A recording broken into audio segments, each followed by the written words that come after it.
I like to imagine having a playground at the top of the deep isolation borehole where my kids and I can go play. Welcome to the Business for Good podcast, a show where we spotlight companies making money by making the world a better place. I'm your host, Paul Shapiro, and if you share a passion for using commerce to solve many of the world's most pressing problems, then this is the show for you. Hello, friends, and welcome to another Pandemic 2020 edition of the Business for Good podcast. We received a higher than normal response rate to the last episode about the Live Kindly Co.'s raising of $200 million to advance plant-based chicken, and it was awesome to hear from so many folks who were inspired by that story. If you didn't catch it, you will definitely do yourself a favor while sheltering in place to go check it out. You could say the story really had wings. Plant-based wings, of course. Speaking of sheltering in place, some states are already beginning to open up their economies after weeks of shutting down to try to flatten the corona curve. But there are some things that we really want to keep sheltered in place and never come out. No, I'm not talking about whoever your favorite politician to hate is. Rather, I am talking about nuclear waste. You see, there are hundreds of thousands of pounds of nuclear waste largely stored right by the hundreds of nuclear power plants around the world.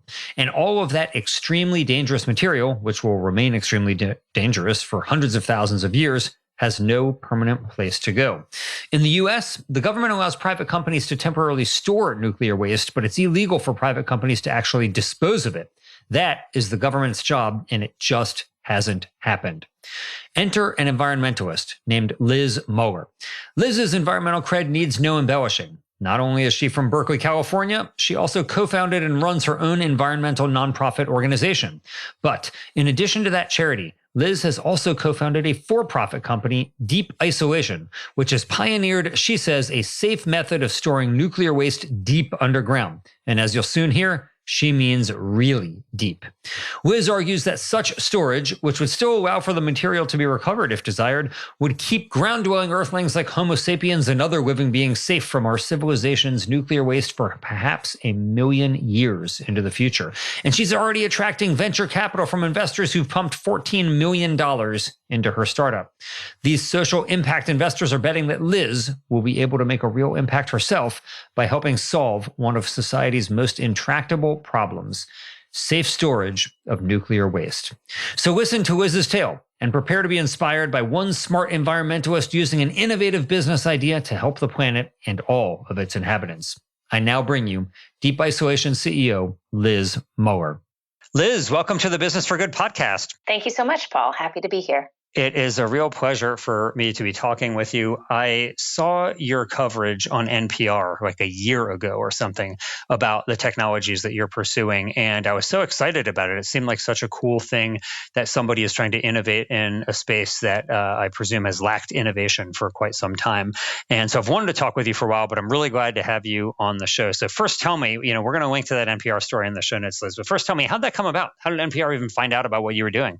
So the NPR coverage was just after we did our demo. So we did a demonstration of our nuclear waste disposal technology in January 2019, and the NPR coverage was soon after that. All right, cool. Well, we're going to get all to that demo. I can't wait to talk with you about it. It's very exciting. But let's just go back to the beginning here. Humans have been creating nuclear waste for how long now? I presume about 70 or so years. Is that right?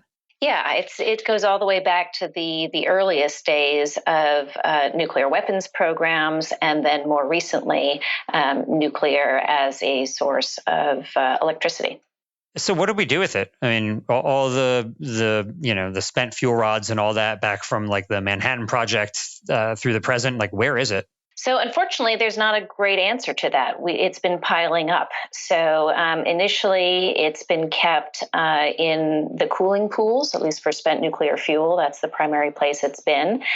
As the pools have filled, they've needed to be moved out of that, and they've been going into temporary storage because there currently is no disposal solution.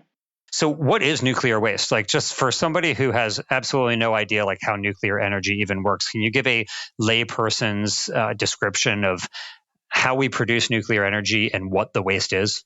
Sure. So nuclear energy nuclear fuel is small ceramic-like pellets, really, that are then bundled into fuel rods that are then bundled into fuel assemblies. These are moved into the nuclear reactor, and they are the source of fuel for the creation of electricity.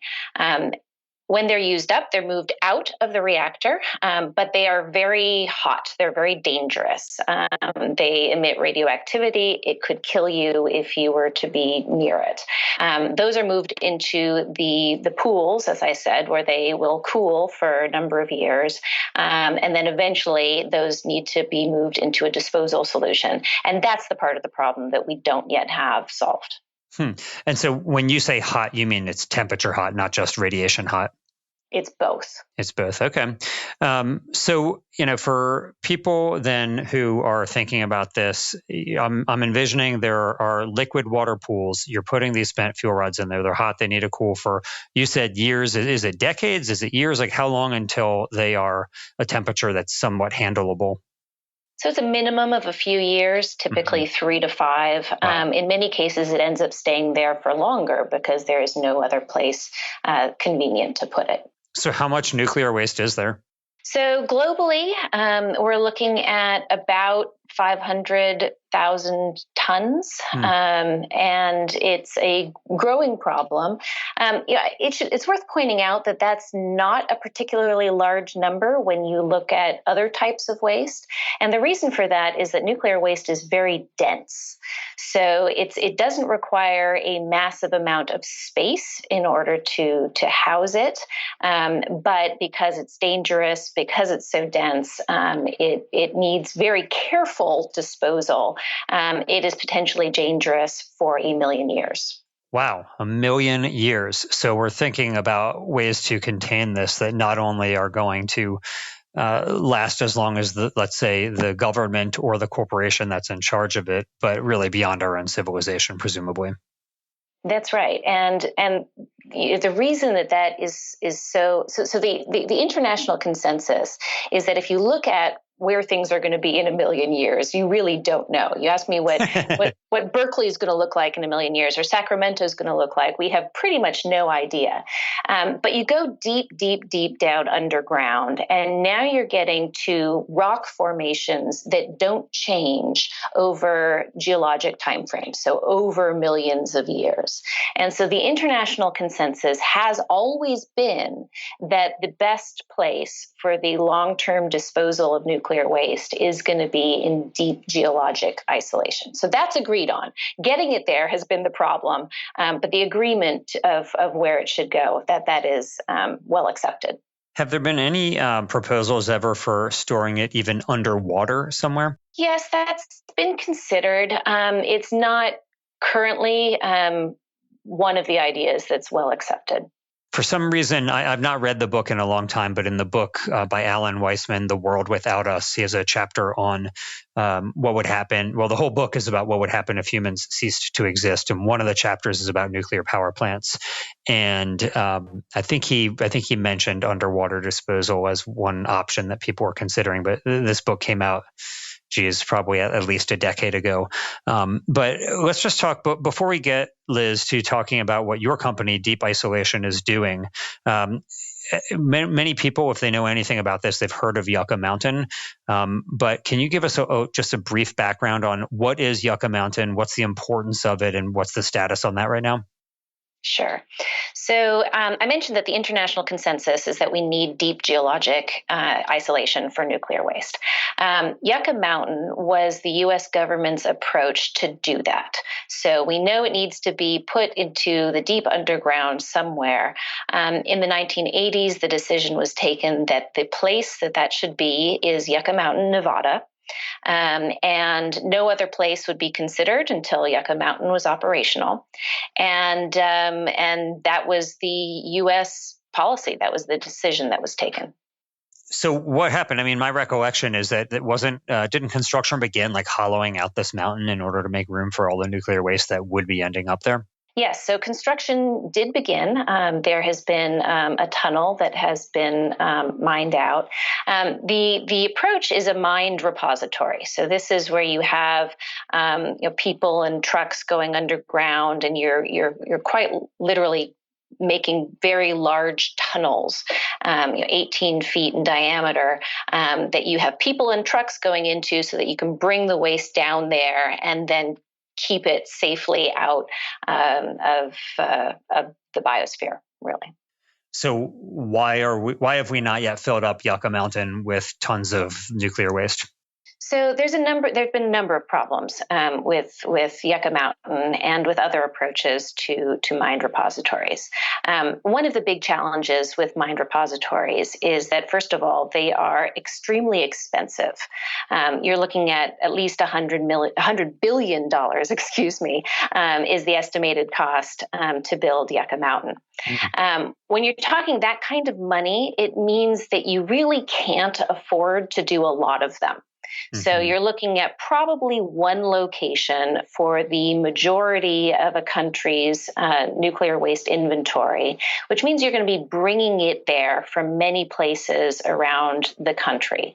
That means that you're asking a location and a state to essentially be the dumping ground, if you will, for a whole country, and that's a hard ask. It also and recently, the people in Nevada have decided that they don't want this. So there's been very significant opposition to Yucca Mountain from the state of Nevada. The other challenge is that it means you have to transport the waste from many different locations, in some places all the way across the country, and that's another thing that people object to. Not only do they not want nuclear waste in their backyard, but they also don't want it transported across the roads. Yeah, I mean, I can imagine if I lived in Nevada, maybe I would also have a similar not in my backyard type phenomenon, but I presume, almost any community anywhere on the planet is going to say that they don't want nuclear waste stored near them, even if experts are saying that it's totally safe to do. But let's talk, Liz, about what you are doing about this. So, we know the problem. You've got huge amounts of maybe, you could point on that it may not be huge compared to other types of waste, but you have lots of dangerous nuclear waste that's piling up at hundreds of locations around the world. And right now, there's no permanent solution for it. It's just sitting there, either in pools or in containers, and it's radioactive, and we got to do something with it. So what is it that you are doing at Deep Isolation, and what led you to do this type of work in the first place?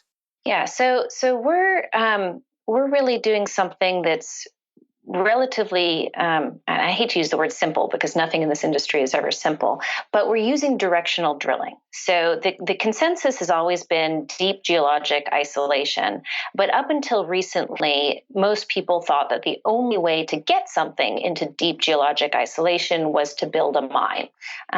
Now, with recent advances in directional drilling, we can go very deep. We can go a mile, we can go 2 miles deep if we need to, and we can then turn and go horizontally, which gives us a large amount of space, which is isolated from the surface and a good potential place to put nuclear waste. And so you're boring holes, and what's the innovation? Like, I know you say it's relatively simple, but what is the innovation that Deep Isolation is pioneering? So the innovation is really the combination of using directional drilling for nuclear waste disposal. And there's all kinds of sub-points on that, but really this is one of the advantages, we think, is that the technology for drilling is already mature. So we're not creating something from scratch. We're using something that the oil and gas industry does all the time on a regular basis, and simply adapting it to something that is brand new and has never been done before. What's your background, Liz? Why did you decide to start the company? So my background is really in a passion for the environment. For the past 10 years, I've run a nonprofit called Berkeley Earth that tries to solve big environmental problems, focused largely on global warming. We collected large amounts of data on global warming, and we completely redid the global temperature record. That's the background of what we understand the global temperature of the world to be. We also more recently got into air pollution, and now have one of the best websites available for data on global air pollution. This grew out of that. This grew out of that passion for doing something that can help the world, something for the environment. And nuclear waste disposal seemed like an area that, first of all, needs a solution. And it seemed like an area where a small group of people who really are passionate about doing something have the possibility of really changing the world. That's great, Liz. That's really great. So many of the entrepreneurs who I talk with for this particular podcast come out of either the environmental movement or the animal welfare movement, or sometimes the public health sector. And it's really impressive to see so many folks who have been on the nonprofit side also recognize that we have to have innovative business solutions in order to solve the most pressing problems that humanity faces. So, let me ask you, right? When did this company get formed, and how many people were there at the beginning with you? So the initial idea was in 2015. I think we didn't officially form the company until 2016, and it was just two of us. It was me and my dad. He had the initial aha technology moment, but it was immediately an outgrowth of the work that we were doing as part of Berkeley Earth. We were participating in a call about what to do about nuclear waste, and we had a fairly good understanding of what directional drilling was. And so that it was the two of us. It was initially him, and then the two of us just thinking about whether there was a business that could be created out of this. Huh. So you and your dad are both the co-founders of the company? Yes, and we're also the co-founders of the nonprofit that this came out of. Yeah. Sometimes, you hear about co-founders having disputes, or you might hear about a parent helping to fund their offspring's business ventures with becoming an early, like, friends and family investor. But being a co-founder, how's that worked out for you, being a co-founder with your dad? Or can you not say freely with him listening to this episode? No, it's been really, really good. And I think that part of the reason it's so good is that he and I are so different from one another. So he is a physicist. He is a scientist. He understands technology in a way that, he said, and he was serious about this once, that I was stressing him out with all my business conversations. And could he please just take a break and go do some differential equations, please? And that's who he is. And so having someone who loves that sort of work with a passion, which I don't. I like science. I majored in mathematics. I understand the technology, but I don't have a passion for it in the same way that he does. I have a passion for the business side. So how do you turn this into an organization that can actually do things, that can actually work with governments? How do you build a team? Those are the sorts of things that I like, as well as how do you work with environmental groups, and how do you build an organization that is responsive to people's needs. Nice. Very nice, Liz. Well, whenever I hear about people who major in math, it was something that was very difficult for me in school. And so my greatest contribution to math is telling the following joke, which I did not even make up myself, but I do love to tell it, which is, for a math major, hopefully you'll appreciate it. All right, Liz, you ready? What did zero say to 8? Cool belt. There you go. If you have to think, thank you. I can't wait to hear from listeners who don't get it, and then I'll have to explain it. I can't wait. Apparently, the best jokes are the ones you have to explain.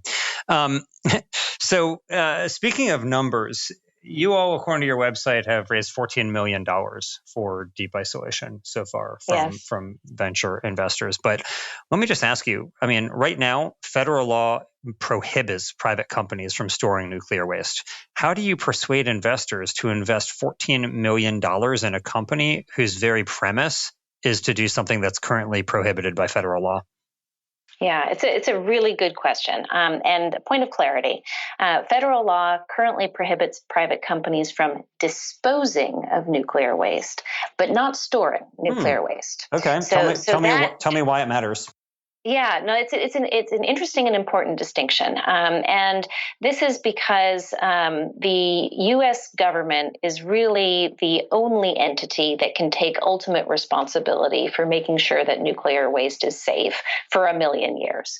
I mean, you might question whether even the U.S. government can take on that sort of responsibility, but certainly a private company can't.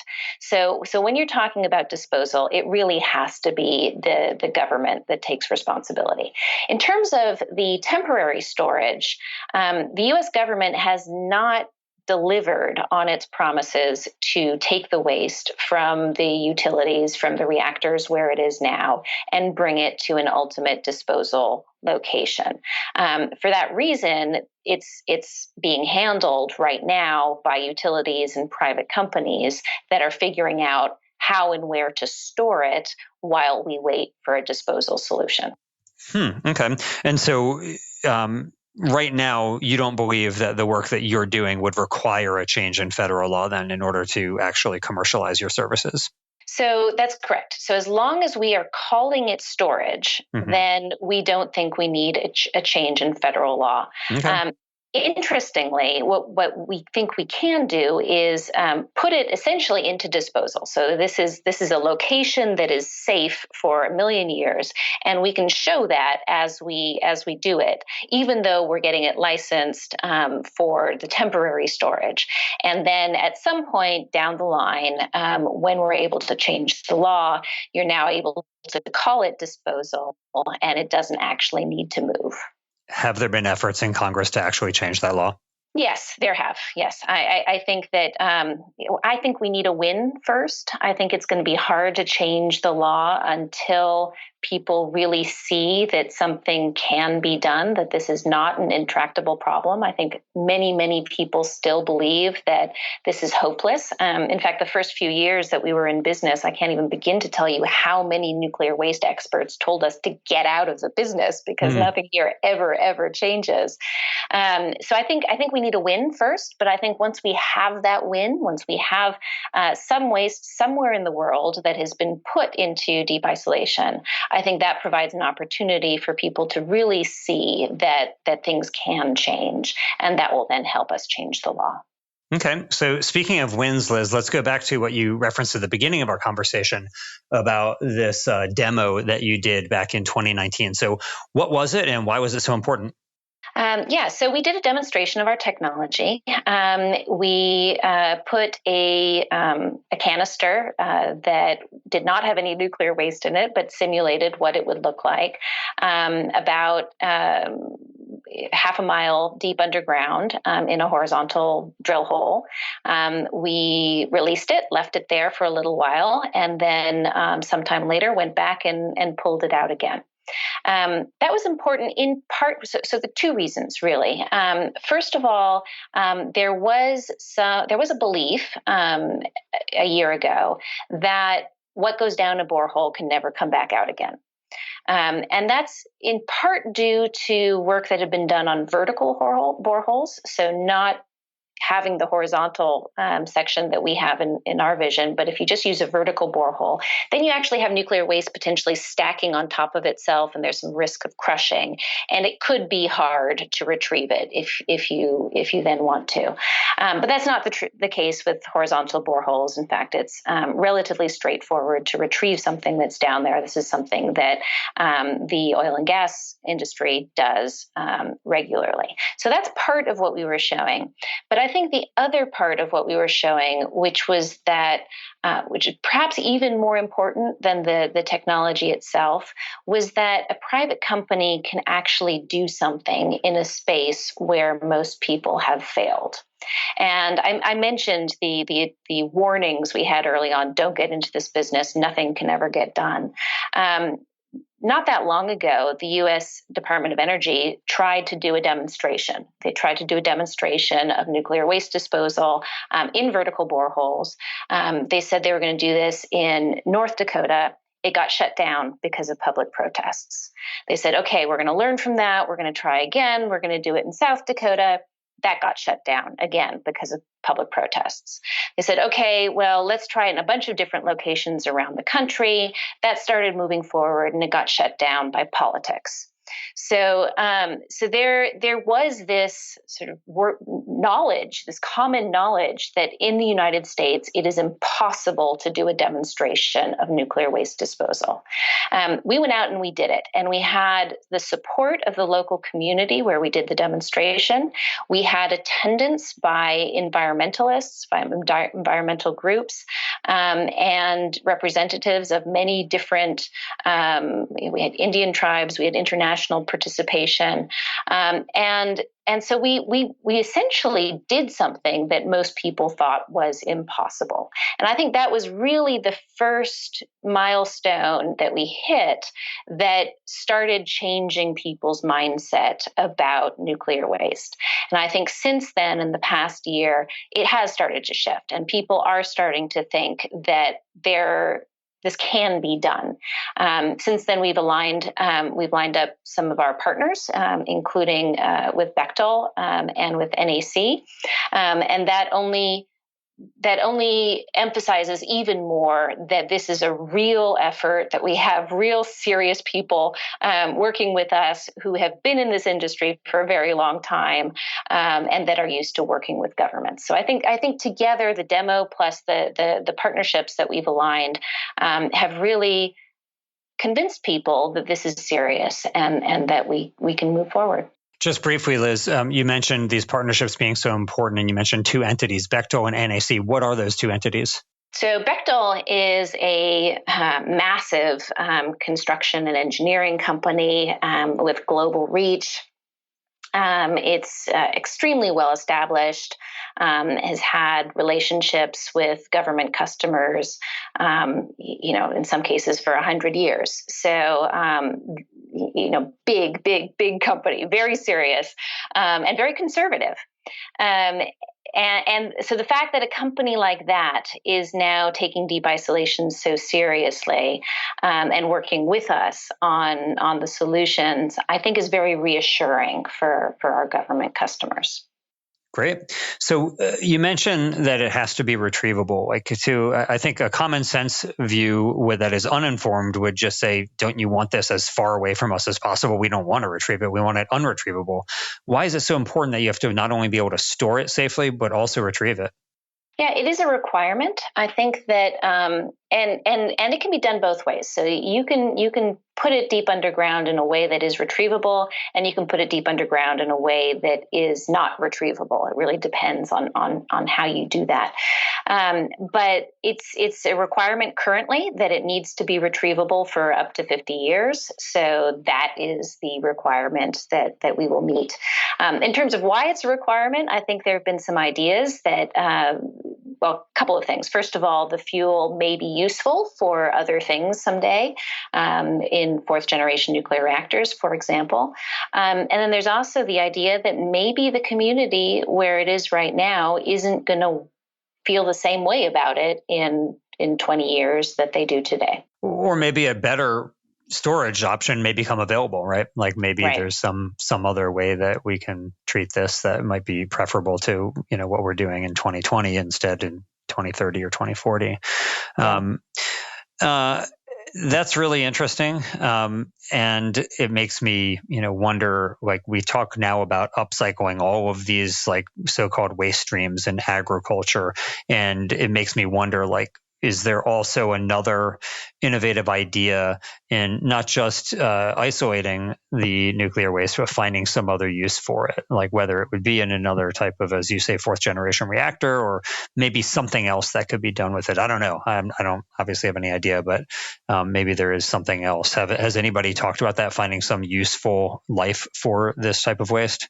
Yeah, there's a lot of smart people who are thinking about that problem. I think that there's quite a few ideas, and I'm not going to comment on them, but I will say that they would not need or use only a small portion of the existing waste. The amount of waste that we have right now is very significant. And even if these ideas move forward on a pretty significant scale, we're still going to need a disposal solution for the rest. Interesting.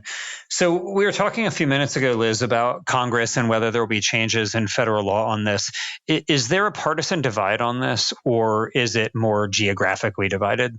Yeah, remarkably, I think that this is one of the areas where there is bipartisan support for innovation. I think there's a general widespread recognition that the status quo isn't working. I think that if only that were sufficient to get Congress to act on an issue. Right.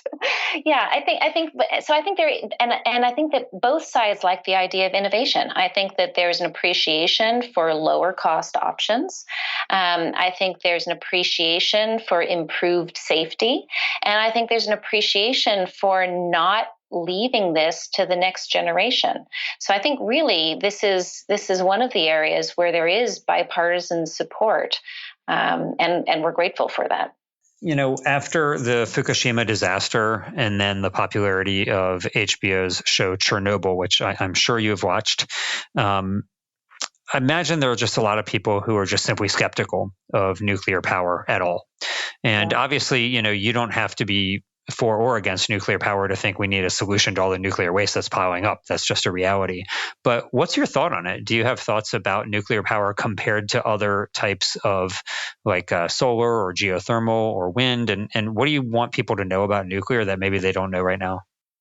Yeah, it's a good question. And to be honest, the more I learn about it, the more I'm not so sure that I feel quite as strongly about this as I thought I did.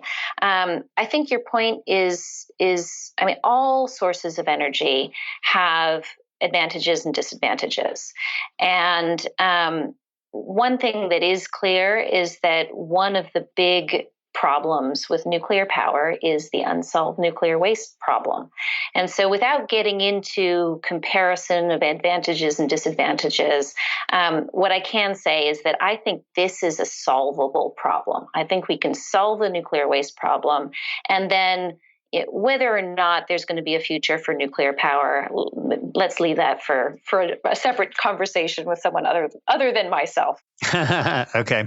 Well, if you don't mind, I do want to just drill down deeper, pun definitely intended on this, because you say that you used to feel more strongly on it. Which way you felt? I presume you felt like you were opposed to nuclear energy, and now your position has started to modify that you're not as opposed to it as you used to be, or am I misreading that?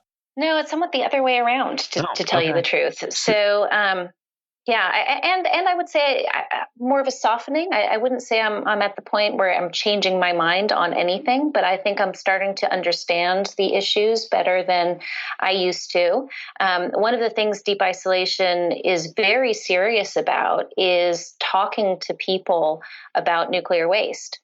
And as we've been out there talking to people who currently have nuclear waste in their communities, I think I'm learning a lot. And it hasn't, I wouldn't say it's changed my mind, but I think I'm appreciating a perspective that I didn't really understand before I started having those conversations.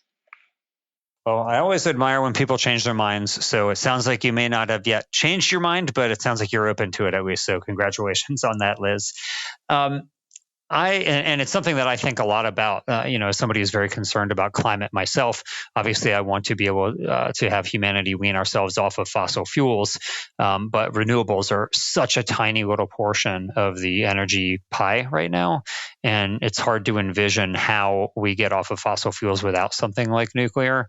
But I don't know enough about the topic to have really a hardened point of view on whether nuclear is a good source of energy. But it seems to me like the climate problem is so severe that any non-emitting energy sources ought to be seriously considered, especially after watching. Did you see the Netflix Inside Bill's Brain, the docuseries about Bill Gates? No. It was a pretty interesting 3-part series about Bill Gates, and one of the episodes was about next generation nuclear. So instead of fission, fusion energy and the differences there. It seemed it was intended to try to make you more comfortable with it, and it had that effect on me. Of course, I would maybe think otherwise if I had seen something with a different point of view. But anyway, it's worth watching, and I found it quite interesting. But after watching Chernobyl, I also thought, why the heck are we doing this at all? So apparently I'm easily swayed based on what Netflix or HBO show I'm watching at the time. Okay, Liz. So, you have started this company. You moved from the nonprofit sector into the for-profit sector. You started this company. You've raised $14 million. You have done a successful demo of your technology. Hopefully you'll get to commercializing soon and starting to actually solve some of this problem piece by piece. If somebody's looking at you and thinking, geez, that's really cool what Liz Muller did. I wonder how I can be more like her. Are there any resources, whether they are interested in nuclear waste or anything else? Are there any resources that you think would be useful for them that may have been useful for you in your journey here? Yeah. So if you want to really geek out on nuclear waste specific issues, my favorite resource is Rad Waste Solutions, which is a nuclear waste magazine that comes out twice a year. And I typically read it cover to cover, including the ads. So that's my full-on geek answer. Okay. My perhaps not quite so geeky answer is that I think for pretty much any entrepreneur, I know that I struggled to find books and resources that were meaningful to me. I think there's a lot available that is pretty generic and provides a good basis for starting to think about things, but gets harder when it gets down to specifics. So the main resource that I've found to be incredibly helpful with those sorts of issues are people, are reaching out to other people who have done things, who have started businesses, who have been in a particular industry before, who've been around the block and know the ropes. I think that in our world today, we don't really put the stress on mentorship and advisors in a way that I think really is essential for any entrepreneur starting out. Yeah, I think it's a really good point. And I have said before and will say again, for me, the most useful books relating to business are not really how-to books as much as they're books from people who have succeeded about their stories and especially about their failures. But you can't substitute books for experience. Imagine if you were trying to, get proficient, for example, at playing soccer, as many books as you want to read, it doesn't substitute for actual experience on the field.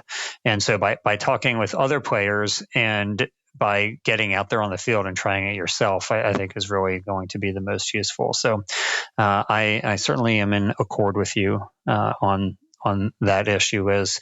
So then finally, and I have to say also, I love that there is a Nuclear Waste Solutions magazine. That is, I definitely am going to go look that up, and we'll include it in the show notes, of course. So finally, I imagine as somebody who's in the entrepreneurial world that you have a lot of ideas of companies that you hope will get started, Liz. So what ideas do you hope somebody else will pursue that you're not pursuing, whether on this topic or on any other that would help to make the world a better place?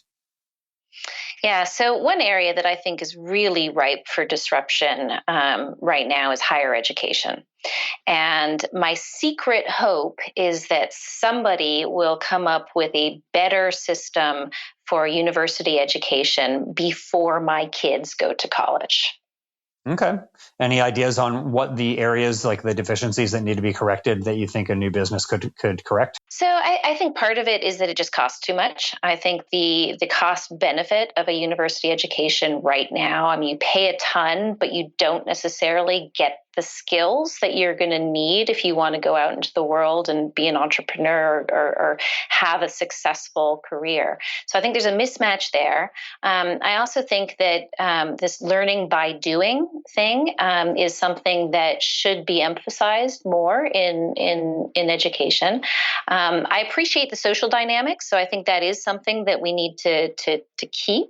But I'm sure there's a better way of lowering the cost, increasing what you get out of it, and also really taking advantage of learning by doing. Great. Well, I can assure you, Liz, that there are many things that I learned in school that were completely irrelevant to what I've done with the rest of my life. So, and I think about that regularly, actually. Well, In case you're looking for a slogan, Liz, everybody always says go hard or go home. You guys can say go deep or go home. That'll be the deep isolation. If you want to trademark it, do it now because it's now going to be on the show. So you don't want to let anybody else get go deep or go home. Thank you. I'll take that. Very good. Well, Liz, it's been a real pleasure talking with you. It's really cool what you're doing, trying to solve what many would consider an intractable problem. So I'm wishing for all the best for you, your father, and the rest of your colleagues at Deep Isolation. Thank you so much, Paul. This was a pleasure. Thanks for listening. We hope you found use in this episode. If so, don't keep it to yourself. Please leave us a 5-star rating on iTunes or wherever you get your podcast. And as always, we hope you will be in the business of doing good.